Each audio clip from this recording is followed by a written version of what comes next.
Can you hear me now? Okay. I can hear you. Awesome. So I'm a founder of Moonshot Pirates, which is a movement that empowers young people to think big and to succeed in their own terms while creating a positive impact in our world. We help young people to discover their passions and talents and build on those. We help them to explore new technologies that are in our world today and to basically gain relevant skills for the future, in short.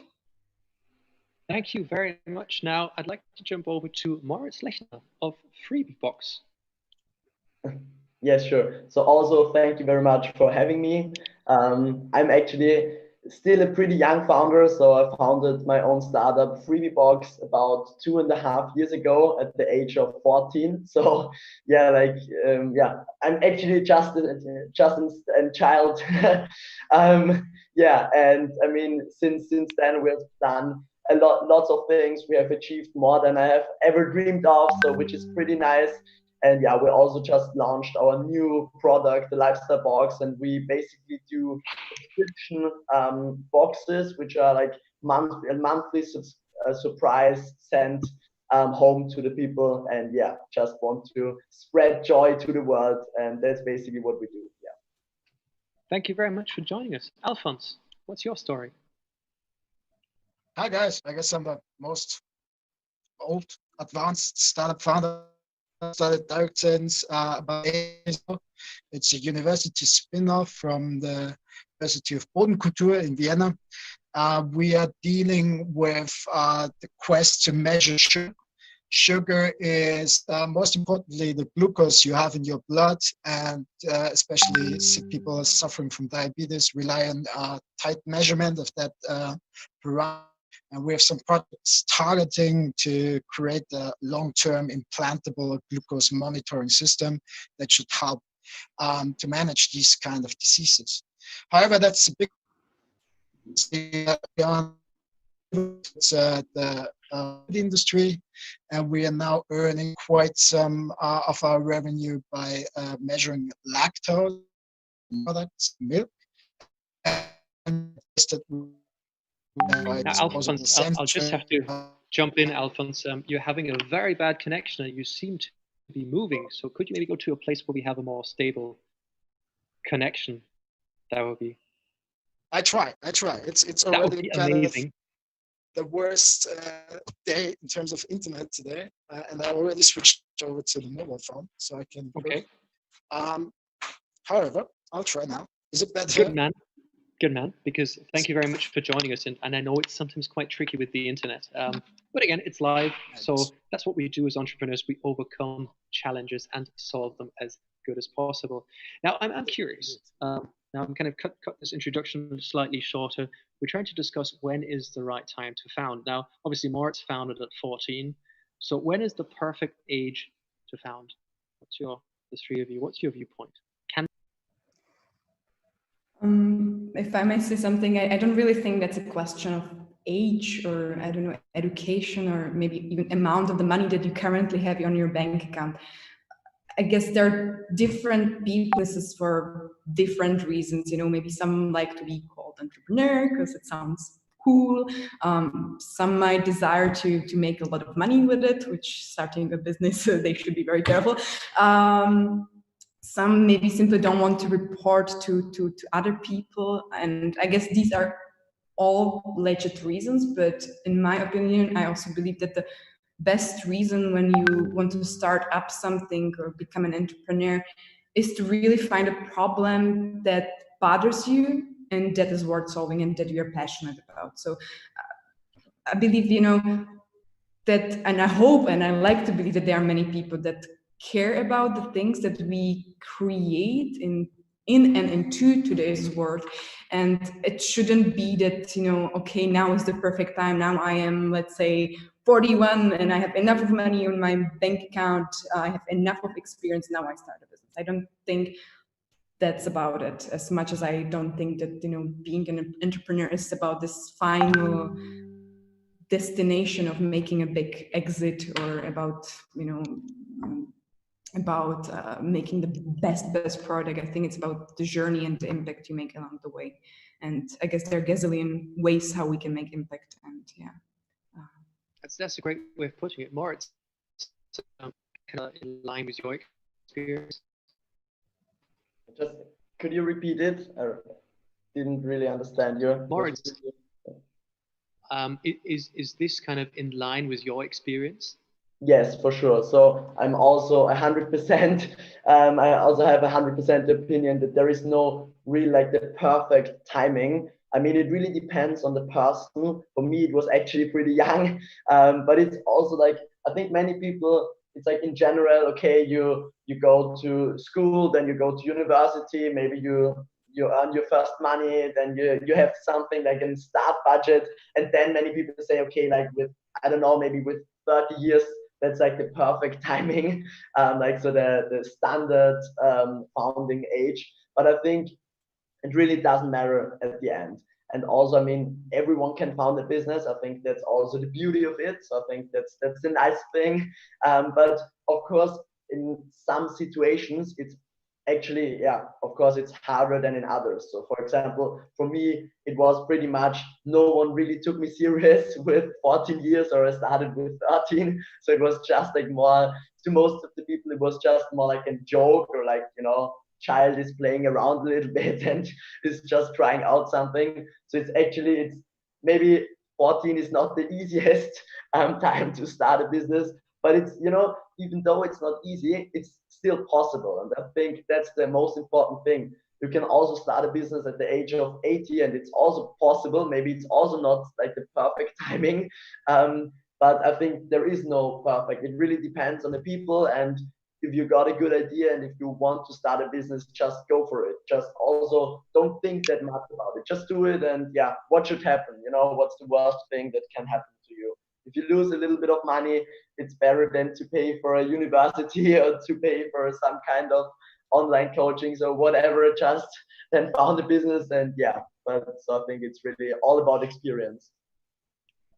Alfons, how did it go along with you? Well, a bit differently, because I got the opportunity by being involved in a project that lent itself towards a startup. I'm trained as a biotechnology major, and so we came along some really interesting features of things we studied, and then there was kind of a team, also some people at the university who supported us, to pushed us somehow to think about that option to do a startup.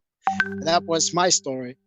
I would say the important thing is that you're passionate about what you do, because it's really kind of a bunch of work. And now, 8 years later, having 2 little kids, Tom, I would probably have second guesses about bringing in the same effort of time which is necessary in the beginning to do it. But I would never, ever miss out that opportunity in that age, because it was fantastic. And I think it set me apart regards to my CV and everything from my colleagues. And I like that. And I think so actually the earlier you do it, the better it is somehow. I mean, I think this is interesting. So the earlier you do it, the better it is, because obviously I think the level of fall is not as high, and the cost you have is not as high, and probably also the level of perceived risk, I would assume, is not as high. Indeed, definitely risk. So the opportunity costs are very low at that age. I mean, I was in my late 20s, so it was great. I had a little bit of money. I had no fixed path to go, and so there was really just the fun to do it. And for pretty much the first 5 years, we had money for like 3 to 8 months. So it could be over any time, and it was always this journey of excited, how we do it next, how we solve the problem. And I think I would still miss that very much if this is not up to date, a very important feature of our company. No, I'm curious, because I mean, for me, I also founded my first company about 10 years ago. And what I found so interesting was like, and I've seen so many founders over all the years, and I'm very much in line with all of you said, is passion. If you like believe in what you do and really want to make this work, and I think with passion comes perseverance. So as soon as it gets hard and you get a kick, you still continue, you still try and make it work out. Now, obviously, with a lot of potential first-time founders and first-time founders listening in today, and obviously everyone's kind of passionate about it. But Anet, maybe a question for you: how can I tell if the level of passion I have is sufficient to make it work? Because everyone's kind of passionate. How can you validate if you have sufficient passion? That's a very interesting question. Thank you. I think it all ends up on when you face this first obstacle, if you still continue going, if you face the second obstacle, if you still continue going, because being an entrepreneur is not easy at all, and it's not supposed to be easy. But if you there's this, they say that there is this negative stress and a positive stress, right? If you are working for someone or on something and you are stressed, and it's like this kind of negative stress where you can't wake up in the morning, when you come back home from what you are doing, you just want to watch Netflix and drink some beer, and then there is this positive stress when there are things not going well in your business, but you still try to find ways of how to make the best out of it. And it's still, you are not exhausted in a way from it, but you are positively stressed. And that's I think where you are passionate about what you're doing. I don't know if that makes any sense, but that would be my answer. Oh, it does. And I'm interested, Moritz, if I kind of would just feed it over to you now. Obviously, you're a very young founder, and but I find interesting. I think a lot of people lose passion. Actually, a lot of people lose passion over time, and I think a lot of people learn too often why things don't work the older they get. However, you're the youngest founder I've met so far. So what distinguishes between you and your schoolmates? Why are you the one who took the step and all of the others didn't? Yeah, I think the biggest difference between me and like most of the other teenagers in my age is just I just tried it, I didn't think that much about it. It's like, and also I think execution is everything. So I go to a school which has got like an entrepreneurship focus. So yeah, I'm like in class only with people who are like passionate about the topic at all, or who are like interested in entrepreneurship. But I think the difference is who does then really execute it. It's pretty similar to the things also Anet said, because it's always, if you got the idea in theory, I mean, there are like millions of great ideas in theory, but then if you start executing them, you will really soon, you will realize if it works or it doesn't work, it doesn't work. And also you will see pretty soon if you have what it got, if you just give up, if they're at the same with the first problem, you just give up or you just keep going. And I think the difference was I kept going. I mean, I know so much also teenagers, it's not bad, it's also great. It's everyone who wants to found something and got an idea and like invest a little bit time, it's great. But most of them obviously just then ended when the first problems appear. They just stop and they just say, okay, that's it for me. I want to jump in here. I find this quite intriguing because a lot of people outside of the bubble I live in think it's always about the ideas. But you said something very valuable. No, we all have a million ideas, but it's about the execution. And that's kind of the difference between being a dreamer and an entrepreneur, because the dreamer has the ideas, so does the entrepreneur, but he or she makes it work.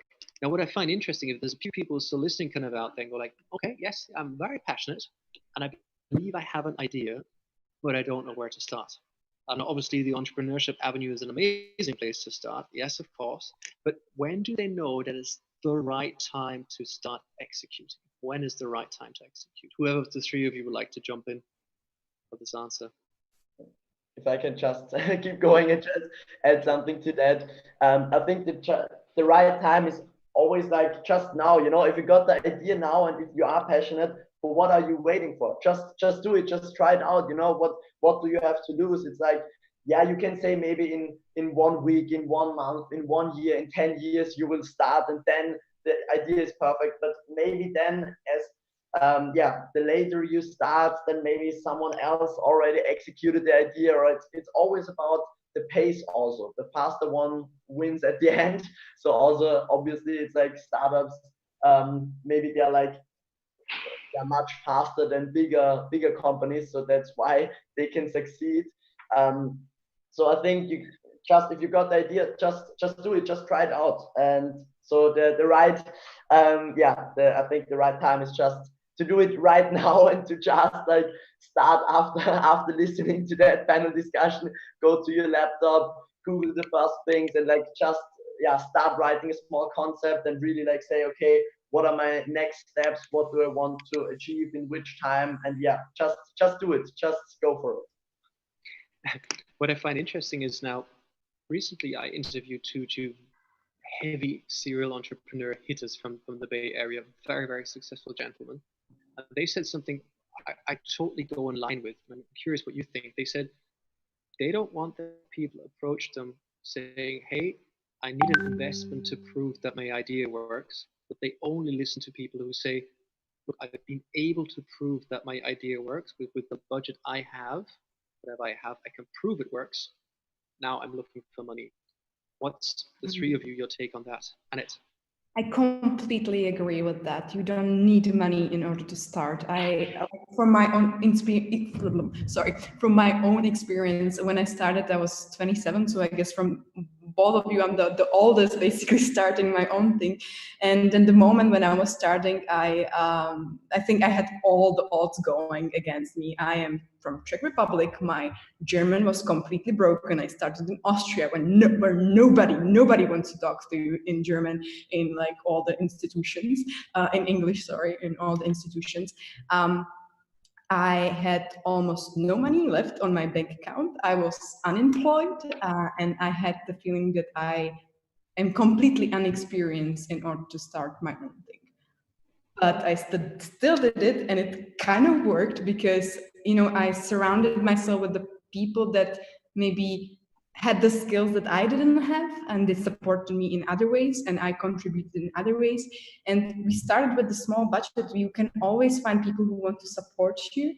And if things work, you will get there. If you can prove that you can make things work without depending on money, it will work. Alfons. Thank you. Alfons, how did that kind of work for you? I have the motor saw in my back, so I'm not sure how my audio is, but what I tried to... Yeah.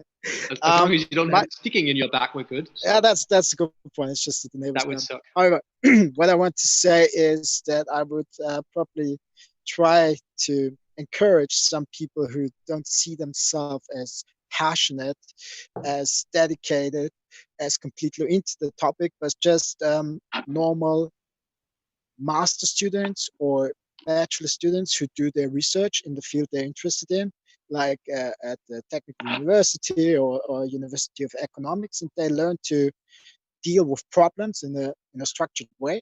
Basically, that's what science does, and later on, that's very much a skill that makes a good scientist.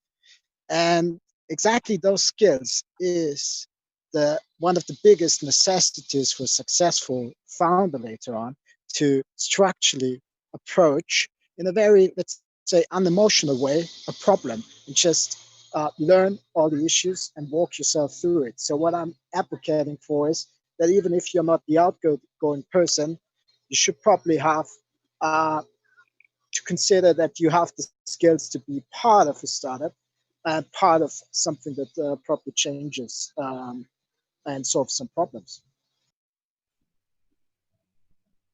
Thank you very much on that. Now, we have 4.5 minutes left, and I would ask all three of you if you could give one advice, and Alfons, you started with that already. If you have one advice to share with first-time founders, what is your advice? Aneta, if you'd like to start, because you happen to be on the screen. So I know you have no time to think now, but I know you can handle this super easy. That's what we can do. We're kind of born to live pressure, right? Sorry, once again? We're born to live with pressure. Oh yeah, definitely. So my advice would be learn how to live with pressure.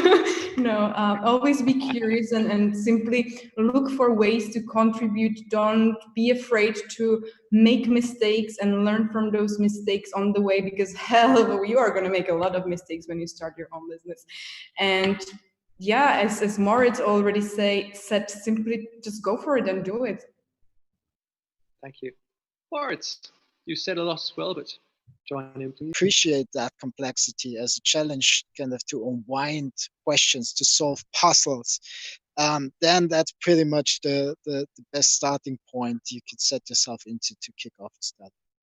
Thank you. Now I'm going to try and summarize what we talked about the last 27 minutes with obviously Moritz, Anet, and Alfons. And if you're listening in, the idea was to understand when is the right time to found your startup. And the answer is pretty straightforward now. The answer is now. Don't overthink it. Obviously, you need to do some homework for this. But the important thing is don't try and find excuses. Don't try and think you can only do things if you have $1 million or if you have access to Bill Gates or whoever. But try and understand how to solve something you thoroughly believe in, you have to solve, you're absolutely 100% passionate about. Try and be able to solve it with whatever tools you have to your disposal. Prove others that you can make it work. Then approach others. We understood. What I found so interesting is, again, just do it. Don't overthink it. But also be prepared. Yes, it will suck. No, it won't be easy. You will only want to do this if you're prepared to love the complexity, which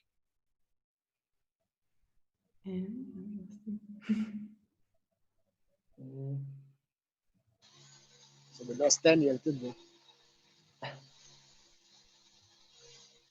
Okay, I guess we lost Daniel now. Yeah, I think he's Yeah. So I guess it's time to say goodbye anyway, looking at the time. So love to talk to you and with all the guys. So all the best for your futures and hope to cross paths somewhere and talk about what happened. Sure, yes. For me, thank you very much, guys. It was a pleasure to be on a panel with you. And yeah, hope our ways cross sometimes. Yes, sure. Thank you very much. Bye-bye.